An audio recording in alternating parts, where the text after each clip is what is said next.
Now, a new report by the Kenya Human Rights Commission is indicating that poor fiscal decisions could spell tough consequences for ordinary Kenyans.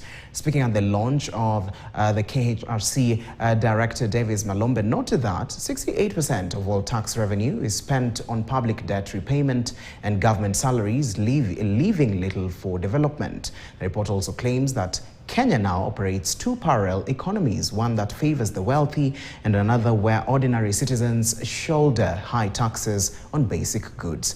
Esther Dana with more.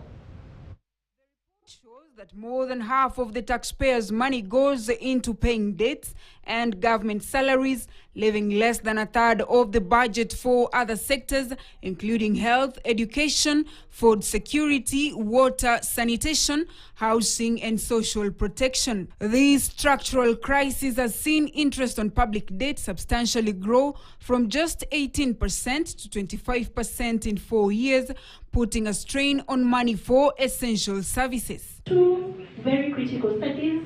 The combined weight of wages and debt repayment exceed the legal requirement that stipulates that 30% of all national budgets must be allocated to development expenditure. In this financial year, only 15% was allocated to development expenditure. Our national government has completely failed Kenyans in terms of meeting its constitutional human rights obligations. And the political responsibility for this failure goes to the Parliament, both the National Assembly and the Senate.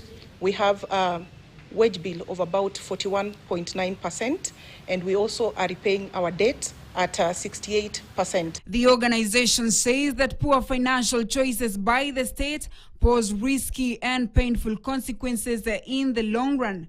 The report faults state for the shrinkage of programs meant to protect vulnerable citizens, reduced financial support to older persons, orphans, and persons with severe disabilities. It has revealed that Nairobi City County's health spending has dropped to 7 billion shillings against a total population of 5.7 million residents. The city county's spending bills have exploded 300 times higher than the county's total expenditure. We are calling out Parliament and also asking them to tame the executive, because it is the one responsible for the impunity we are exposing. Respondents decried lack of medicine in hospitals, lack of insurance that cost them services, and delayed disbursement of capitation that disrupted learning in schools.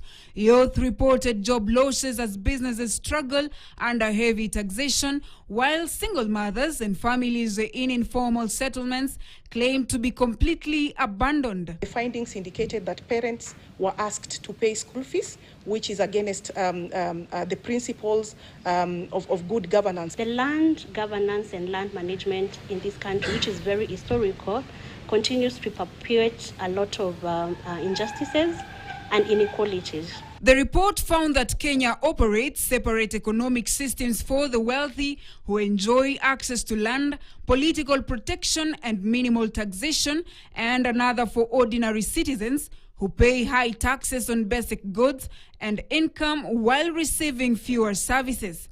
Esther Diana, KTN, Nairobi. Now, Mombasa County is registering a steady rise in tourism as more international flights resume